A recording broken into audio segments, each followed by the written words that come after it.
आज का हमारा टॉपिक है क्रॉप प्रोडक्शन एंड मैनेजमेंट। और ये क्या है? ये एनसीईआरटी बुक का क्लास 8 का फर्स्ट चैप्टर है। तो आज हम इसके बारे में पढ़ेंगे। तो आज हम क्या पढ़ेंगे? आज हम पढ़ेंगे क्रॉप प्रोडक्शन एंड मैनेजमेंट। अब इसमें हम आज की क्लास में कौन कौन से टॉपिक पढ़ेंगे? तो आज की क्लास में हम पढ़ेंगे, सबसे पहले हम पढ़ेंगे क्रॉप्स, देन खरीफ क्रॉप्स, देन रबी क्रॉप्स और इसके बाद एग्रीकल्चरल प्रैक्टिसेस और लास्ट में प्रिपरेशन ऑफ सॉइल के बारे में कुछ चीजें हम समझेंगे। ठीक है, तो इसको समझने से पहले सबसे पहले हम एक चीज समझते हैं कि क्रॉप क्या है, कि व्हाट आर क्रॉप्स या व्हाट इज क्रॉप, है ना। तो क्रॉप क्या है?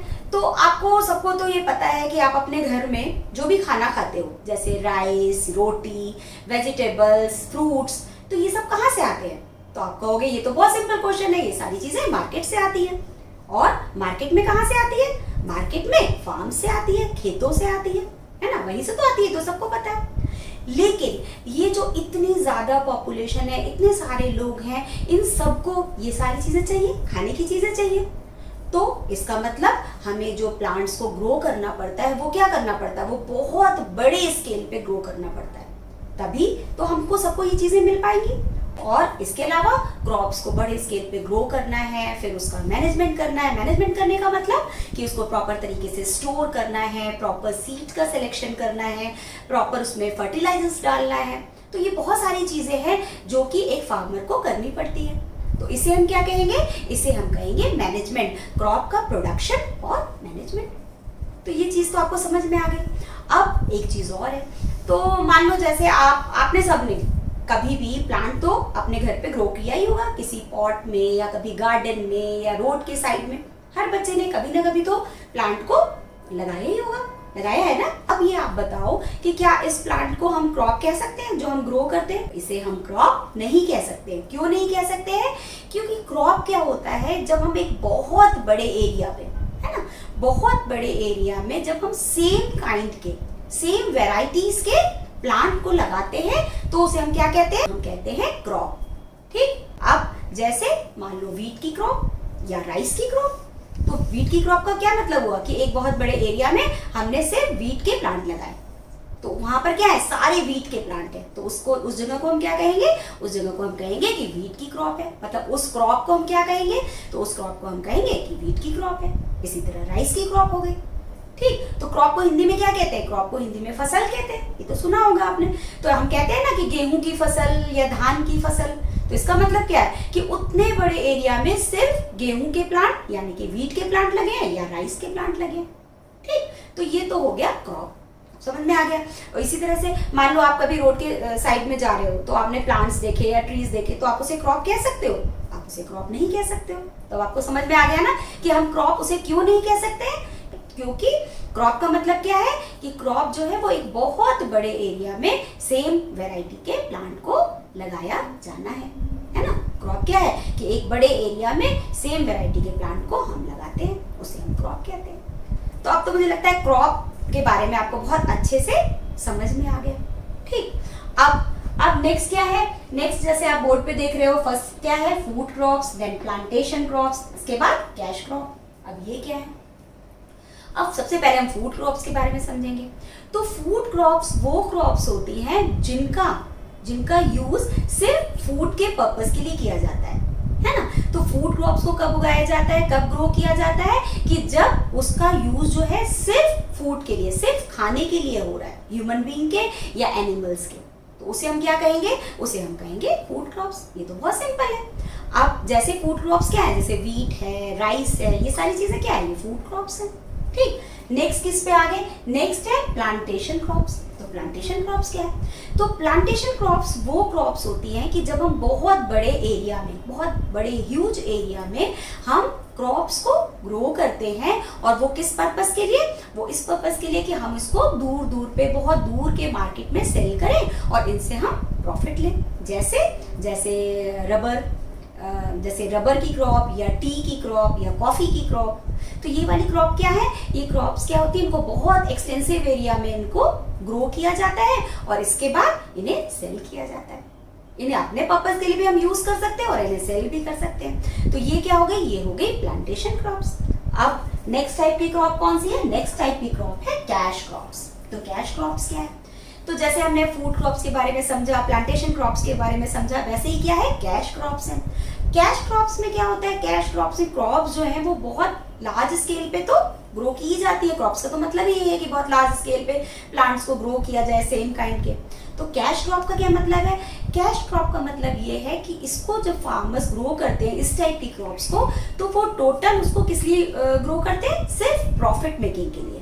मतलब उससे वो रेवेन्यू कलेक्ट करते हैं, यानी कि मनी इकट्ठा करते हैं उसको बेच के, उसको सेल करके।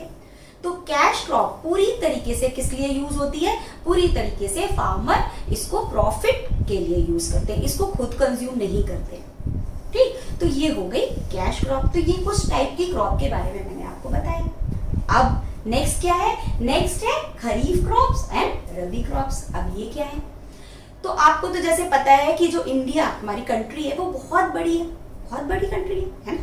तो इसमें क्या होता है कि थोड़ी थोड़ी दूरी पे जाके क्या होता है, क्लाइमेटिक कंडीशंस जो है वो चेंज हो जाती है कि अगर मान लो आप किसी स्टेट में हो और फिर दूसरे स्टेट में गए, मान लो आप यूपी में हो और आप फिर साउथ में कहीं गए, है ना, साउथ में गए, मान लो आप आंध्र प्रदेश में गए, तो क्या होगा, वहां की क्लाइमेटिक कंडीशंस कुछ और होंगी और यहाँ की कुछ और होंगी। तो इसका मतलब ये है कि वहां की क्रॉप कुछ डिफरेंट टाइप की होगी और यहाँ की कुछ अलग टाइप की होगी। और भी चीजें हैं, जैसे वहां पे टेम्परेचर अलग होगा, ह्यूमिडिटी अलग होगी, रेनफॉल अलग होगी, अलग अलग तरीके की कंडीशंस होंगी। ठीक, तो बेस्ड ऑन दिस, मतलब इसके बेसिस पे हमारे इंडिया में क्रॉप को 2 टाइप्स में डिवाइड किया गया है। बेसिकली 2 टाइप्स में क्रॉप्स को डिवाइड किया गया है। किसके बेसिस पे, सीजन्स के बेसिस पे। ठीक, और उनको हम क्या कहेंगे, उनको हम कहेंगे खरीफ क्रॉप्स और रबी क्रॉप्स। जैसा कि बोर्ड में खरीफ क्रॉप्स और रबी क्रॉप्स। तो अब हम 1 बाय 1 खरीफ क्रॉप्स और रबी क्रॉप्स के बारे में समझेंगे। तो सबसे पहले हम खरीफ क्रॉप्स के बारे में जानें कि खरीफ क्रॉप्स क्या है। तो खरीफ क्रॉप्स वो क्रॉप्स होती हैं जो कि रेनी सीजन में, जिनको कि हम रेनी सीजन में ग्रो करते हैं, या मॉनसून कह लो उसको। ठीक, तो इसका क्या मंथ होगा, कब इसे ग्रो किया जाता है, तो इसे जो ग्रो करने का टाइम है वो है जून से लेकर सितंबर। ठीक, तो इनके प्लांट्स कब लगाए जाते हैं, खरीफ क्रॉप्स के जून से लेकर सितंबर में, जबकि रेनी सीजन होता है। ठीक, अब आप ये कहोगे कि ये रेनी सीजन में क्यों लगाई जाती है या मॉनसून में क्यों लगाई जाती है। तो वो इसलिए लगाई जाती है कि इस टाइप की जो क्रॉप्स होती है उनको बहुत ज्यादा वाटर की जरूरत होती है। ठीक, बहुत ज्यादा वाटर की जरूरत होती है, तो इसलिए हमें क्या करना पड़ेगा, उसे रेनी सीजन में लगाना पड़ेगा। जैसे कुछ एग्जांपल्स इसके हम समझ लेते हैं, जैसे सोयाबीन है, मेज है, ग्राउंडनट है, पैडी है, कॉटन है, ये सारी चीजें क्या है, ये सारी जो क्रॉप्स है ये खरीफ क्रॉप्स है। तो ये आपको कुछ एग्जांपल्स याद रखने पड़ेंगे। ठीक, तो ये तो हो गई कुछ बातें हमारी खरीफ क्रॉप के बारे में। अब हम किस पे आ गए, अब हम आ गए रबी क्रॉप्स। तो रबी क्रॉप्स क्या है, तो रबी क्रॉप्स जो होती हैं वो कब ग्रो की जाती है, वो की जाती है विंटर में। तो रबी क्रॉप्स कब ग्रो की जाएंगी, रबी क्रॉप्स जो है वो विंटर में ग्रो की जाएंगी। और इनके मंथ क्या होंगे, इनका मंथ होगा कि इन्हें अक्टूबर से लेके मार्च तक। ठीक, इनको कब ग्रो किया जाता है, अक्टूबर से मार्च तक। ये बहुत इंपॉर्टेंट है, ये याद रखना पड़ेगा आपको। ठीक है, अब रबी क्रॉप्स के क्या एग्जांपल हैं, तो रबी क्रॉप के एग्जांपल्स हैं जैसे वीट है, मस्टर्ड है, ग्राम है, पीज है। तो ये सारी चीजें क्या है, ये रबी क्रॉप्स हैं। तो अभी आपको डिफरेंस कुछ पता चल गया खरीफ क्रॉप्स और रबी क्रॉप्स में। तो क्या डिफरेंस था, तो फर्स्ट डिफरेंस ये है कि जो खरीफ क्रॉप है वो मॉनसून या रेनी सीजन में ग्रो की जाती है। और इसमें क्या होता है, इसका मंथ क्या है, कब ग्रो किया जाएगा, इसको जून से लेके सितंबर तक। ठीक, और इसके एग्जांपल्स क्या है, इसके एग्जांपल्स है जैसे कि कॉटन, सोयाबीन, मेज और ग्राउंडनट, पैडी, ये सारी चीजें। ठीक, और अब किसमें, रबी क्रॉप्स में क्या होता है, अभी तो हमने खरीफ क्रॉप के बारे में जाना, अब रबी क्रॉप्स में क्या होता है। तो रबी क्रॉप्स कब ग्रो की जाती है, तो रबी क्रॉप्स जो है वो विंटर सीजन में ग्रो की जाती है। और इनका क्या मंथ है, इनको किस मंथ में ग्रो किया जाता है, ये भी आता है। तो इन्हें अक्टूबर से लेके मार्च तक ग्रो किया जाता है। और इसके एग्जांपल्स क्या है, इसके एग्जांपल्स हैं जैसे मस्टर्ड है, वीट है, ग्राम है, पीज है, ये कुछ क्रॉप्स हैं जो कि आपको याद रखनी पड़ेगी। तो ये तो हमने डिफरेंस समझ लिया खरीफ क्रॉप्स और रबी क्रॉप्स के बारे में। और ये क्यों होता है, ये सीजन के हिसाब से हम क्या करते हैं, इनको 2 पार्ट्स में डिवाइड किया है हमने अपनी क्रॉप को इंडिया में। तो ये तो मुझे लगता है बहुत अच्छे से आपको समझ में आ गया खरीफ क्रॉप और रबी क्रॉप के बारे में। अब हम किस पे चलेंगे, अब हम चलेंगे एग्रीकल्चरल प्रैक्टिसेस पे। तो एग्रीकल्चरल प्रैक्टिसेस को समझने से पहले सबसे पहले हमें क्या समझना पड़ेगा, एग्रीकल्चर, कि एग्रीकल्चर क्या होता है। ये नाम तो आपने सबने सुना है ना एग्रीकल्चर के बारे में। तो एग्रीकल्चर होता क्या है, पहले हम इसको समझें। तो एग्रीकल्चर क्या है, तो एग्रीकल्चर एक साइंस है जो किस चीज से डील करती है, जो डील करती है कल्टीवेशन ऑफ प्लांट्स या क्रॉप्स और रियरिंग ऑफ एनिमल्स। तो ये वो एक ब्रांच है जो कि प्लांट के कल्टीवेशन से डील करती है और रियरिंग ऑफ एनिमल से डील करती है। इसको अभी हम और अच्छे से समझते हैं, ठीक है। तो आपको ये बात पता है कि आज से बहुत सालों पहले हमें एग्रीकल्चर के बारे में कुछ भी नहीं पता था। तो तब हम कैसे खाना खाते थे, तब हम क्या करते थे, तब हम हंटिंग करते थे, यानी कि हम शिकार करते थे, हम जानवरों को मारते थे, एनिमल्स को मार के हम खाते थे, उनके फ्लैश को खाते थे।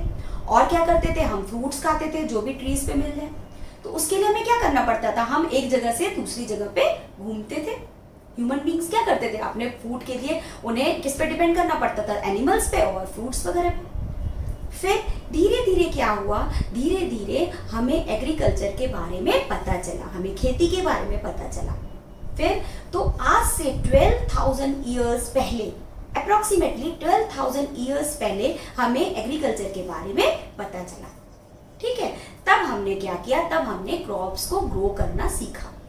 और उससे क्या हुआ, उससे ये हुआ कि हम फिर एक जगह से दूसरी जगह घूमने नहीं लगे, ह्यूमन बीइंग एक जगह पे रुकने लगे और वहां पे उन्होंने क्रॉप ग्रो की और उससे अपनी फूड की डिमांड को पूरा किया। तो ये तो हो गया एग्रीकल्चर कि व्हाट इज एग्रीकल्चर, खेती होती क्या है, ठीक। तो एग्रीकल्चर क्या है, तो एग्रीकल्चर एक साइंस है जो डील करती है किससे, कल्टीवेशन ऑफ क्रॉप से और रियरिंग ऑफ एनिमल्स। अब रियरिंग ऑफ एनिमल्स क्या है, तो रियरिंग ऑफ एनिमल्स क्या है कि एनिमल की देखभाल करना, उनकी ख्याल रखना, क्यों, अपने पर्पस के लिए, कि हमें एनिमल हमारे लिए बहुत यूजफुल है ना। जैसे काऊ है और डॉग है और बहुत सारे हेन है। तो इनसे क्या होता है, इनसे हमें फूड मिलता है, शीप है, इनसे हमें वूल मिलता है। तो इसको क्या कहेंगे, रियरिंग ऑफ एनिमल्स। तो हमने क्या किया, एनिमल्स की देखभाल की, एनिमल्स का ख्याल रखा, जिससे उससे भी हमको बेनिफिट हुआ। और हमने क्या किया, और हमने क्रॉप्स को ग्रो किया बड़े स्केल पे, तो उससे भी हमें बेनिफिट हुआ, हमें फूड मिला। तो ये तो हो गई एग्रीकल्चर की बात। अब हम आते हैं एग्रीकल्चरल प्रैक्टिसेस, ठीक। तो जैसे मैंने आपको बताया कि जब हम बहुत लार्ज स्केल पे क्रॉप को ग्रो करते हैं तो उसमें बहुत सारी चीजों की जरूरत है ना। अच्छे सीड की जरूरत है, अच्छे मैन्योर की जरूरत है, यानी और फर्टिलाइजर की जरूरत है। फिर इसके बाद अच्छा इरिगेशन की जरूरत है, स्टोरेज की जरूरत है, प्रॉपर टाइप से उसकी हार्वेस्टिंग करनी है, ये सारी चीजों की जरूरत है। तो एग्रीकल्चरल प्रैक्टिसेस में ये सारे स्टेप्स आते हैं। तो ये कौन कौन से हैं, इसको हम वन बाय वन समझते हैं। तो सबसे पहले क्या है, preparation of soil. First practice क्या होगी, preparation of soil. Then sowing, sowing माने बीज को सॉइल के अंदर बोना, ठीक, सीड को। अब थर्ड क्या है, एडिंग मैन्योर एंड फर्टिलाइजर्स, मतलब कि सॉइल के अंदर हमें क्या डालना है, मैन्योर डालना है और फर्टिलाइजर्स डालना है, ठीक। इसके बाद इरिगेशन, मतलब उसमें हमें पानी डालना है। जहाँ पे हम क्रॉप को ग्रो कर रहे हैं वहां पे प्रॉपर इरिगेशन होना चाहिए, मतलब प्रॉपर अमाउंट में पानी वहां पे होना चाहिए, क्रॉप्स को मिलना चाहिए, तभी तो क्रॉप्स ग्रो करेंगी। इसके बाद क्या आ गया, प्रोटेक्शन फ्रॉम वीड्स। तो इसका मतलब क्या हुआ कि जब किसी फील्ड में क्रॉप को ग्रो करते हैं तो उसके साथ क्या होता है, तो उसके साथ साथ वहां पे कुछ वीड्स भी ग्रो कर जाती हैं और जो कि अनवांटेड होती है, जिसकी जरूरत हमें नहीं होती है। तो उससे प्रोटेक्ट करने के लिए हमें कुछ मेथड्स यूज करने पड़ते हैं जिससे हम वीड से प्रोटेक्ट हो सके, है ना। तो उसे हम क्या कहेंगे, प्रोटेक्शन फ्रॉम वीड्स। और लास्ट में क्या है, हार्वेस्टिंग एंड स्टोरेज।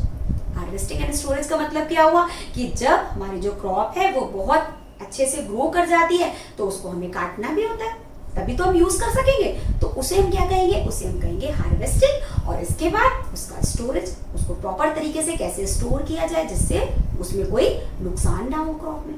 तो ये तो मैंने सिर्फ एक आउटलाइन आपको बता दी है, इसको डिटेल में हम अपने आगे की क्लासेस में बहुत अच्छे से पढ़ेंगे। बस अभी आप सिर्फ आउटलाइन समझ जाओ कि इसका मतलब क्या होता है, ठीक है। तो थोड़ा सा और हम इसमें क्या समझ लें, थोड़ा सा हम और प्रिपरेशन ऑफ सॉइल के बारे में जानते हैं। जैसे यहाँ पर है प्रिपरेशन ऑफ सॉइल। अब प्रिपरेशन ऑफ सॉइल क्या होती है, तो तो preparation of soil first step है एग्रीकल्चर प्रैक्टिस का। तो इसमें क्या होता है, इसमें सबसे पहले हम सॉइल को लूजन करते हैं, मतलब सॉइल को हम ढीला करते हैं। क्यों? क्योंकि हमें सॉइल में एयर का सर्कुलेशन बढ़ाना है ना। कभी भी आप पॉट में प्लांट लगाओ, एक छोटा सा एग्जांपल देखो, पॉट में अगर प्लांट लगाओ और उसकी जो सॉइल है, ये जो मिट्टी है वो बहुत हार्ड हो, तो उसमें प्लांट लग सकता है? नहीं लग सकता है। तो हम क्या करते हैं, उसको हम पहले अच्छे से मिट्टी को जो खुरपी होती है या कोई चीज है उससे हम उसको अच्छे से लूजन कर देते हैं, है ना। मिट्टी को खुद अच्छे से लूजन कर देते हैं, फिर उसके अंदर हम प्लांट लगाते हैं। और वो ऐसा क्यों करते हैं? वो ऐसा इसलिए करते हैं कि प्लांट बहुत अच्छे से मिट्टी में लग जाए और जो उसकी रूट है वो बहुत अंदर तक पेंट्रेट कर जाए सॉइल में, है ना। और दूसरा रीजन क्या है? दूसरा रीजन ये है कि सॉइल में एयर का सर्कुलेशन बहुत अच्छे से हो जाए, जिससे कि जो रूट है उसको अच्छे से प्रॉपर तरीके से एयर मिले। तो इसको हम बहुत अच्छे से डिटेल में अपनी आगे की क्लास में, नेक्स्ट क्लास में इसको हम समझेंगे। बस आप यहाँ पे इतना समझ लो कि प्रिपरेशन ऑफ सॉइल होती क्या है और वो किसके थ्रू होती है। तो जैसे मैंने आपको यहाँ पे दिखाया कि प्रिपरेशन ऑफ सॉइल किसके थ्रू होती है, टिलिंग और प्लॉइंग। अब ये क्या है, टिलिंग और प्लॉइंग क्या है? तो प्लॉइंग क्या चीज है? तो जब हम सॉइल को प्लाउ करते हैं, है ना, तो उस प्रोसेस को हम प्लॉइंग कहते हैं। प्लाउ करने का मतलब क्या हुआ कि जब हम उसको किसी इंस्ट्रूमेंट से, किसके थ्रू, प्लाउ के थ्रू या हो के थ्रू, जैसे इसमें लिखा है प्लाउ के थ्रू, हो के थ्रू, कल्टीवेटर के थ्रू, इन सब चीजों की यूज से, है ना, हेल्प से जब हम सॉइल को क्या करते हैं, लूजन करते हैं, ढीला करते हैं, उसको खूब अच्छे से हम सॉइल को अच्छे से मिक्स करते हैं, तो उस समय हम उसको कहते हैं प्लॉइंग। समझ में आया कि प्लॉइंग किसे कहते हैं? तो प्लॉइंग वो प्रोसेस है जिसमें इन इंस्ट्रूमेंट के थ्रू, जैसे प्लाउ, हो, कल्टीवेटर, इन इंस्ट्रूमेंट के थ्रू सॉइल को जब लूजन किया जाता है तो उस प्रोसेस को हम कहते हैं प्लॉइंग। ठीक। और टिलिंग क्या है? टिलिंग क्या है? जब जो सॉइल है उसको जब हम लेवल करते हैं, क्योंकि जब अगर जमीन उबड़ खाबड़ है, एक लेवल में नहीं है, तो वहां पर क्रॉप अच्छे तरह से ग्रो नहीं कर पाएंगे। तो उस प्रोसेस को हम क्या कहते हैं? टिलिंग कहते हैं। तो ये तो एक स्टेप हो गया प्रिपरेशन ऑफ सॉइल में, टिलिंग और प्लॉइंग। लेकिन अभी आपको ये भी समझना है कि ये प्लाउ कैसा होता है, हो कैसा होता है, कल्टीवेटर कैसा होता है, इनका क्या यूज है, ये सारी चीजें, इनसे कैसे हम अच्छी तरीके से प्लॉइंग कर सकते हैं। तो ये सारी चीजें हम अपने आगे की नेक्स्ट क्लास में इसको हम अच्छे से समझेंगे। ठीक। अब एक चीज और है यहाँ पे, सोइंग एंड सीड सिलेक्शन। तो जब हम सॉइल को अच्छे से प्रिपेयर कर लेते हैं तो उसके बाद क्या करते हैं हम, उसके बाद हम उसपे सीड को सो करते हैं। तो उसके लिए हमें क्या करना पड़ता है? उसके लिए हमें प्रॉपर तरीके से सीड को सिलेक्ट भी करना पड़ता है। ठीक। तो ये भी एक प्रोसेस हो गया, सीड सिलेक्शन और सोइंग। तो इन्हें हम क्या करेंगे, इन्हें हम डिटेल में अपनी आगे की क्लास में पढ़ेंगे। ठीक। तो मुझे लगता है कि अब तक की जितनी बातें मैंने आपको समझाई क्रॉप के बारे में, क्रॉप प्रोडक्शन के बारे में, वो आपको बहुत अच्छे से समझ में आई होगी और एग्रीकल्चरल प्रैक्टिसेस के बारे में भी बहुत अच्छे से समझ में आ गया होगा। तो ये जो सारे स्टेप्स हैं ये आपको याद करने पड़ेंगे, ये एग्जाम में आते हैं। ठीक है। और इसको और डिटेल में हम नेक्स्ट क्लास में समझेंगे। लेकिन फिर भी अगर आपके कोई क्वेश्चंस हैं या क्वेरीज हैं तो आप क्या करोगे, आपको बताइए, कमेंट बॉक्स में जाके मुझसे पूछ लोगे। और आपको क्या करना है, अगर आप मेरे चैनल पे नए हो तो चैनल को सब्सक्राइब करना है और क्या करना है, और बेल बटन प्रेस करना है, जिससे मेरी नोटिफिकेशन आपको सबसे पहले मिल जाए। और आप क्या करोगे, आप इस चैनल को ज्यादा से ज्यादा शेयर करोगे, जिससे और बच्चे भी इसको देख सके। तो मिलते हैं नेक्स्ट क्लास में एक नए टॉपिक के साथ। तब तक के लिए बाय।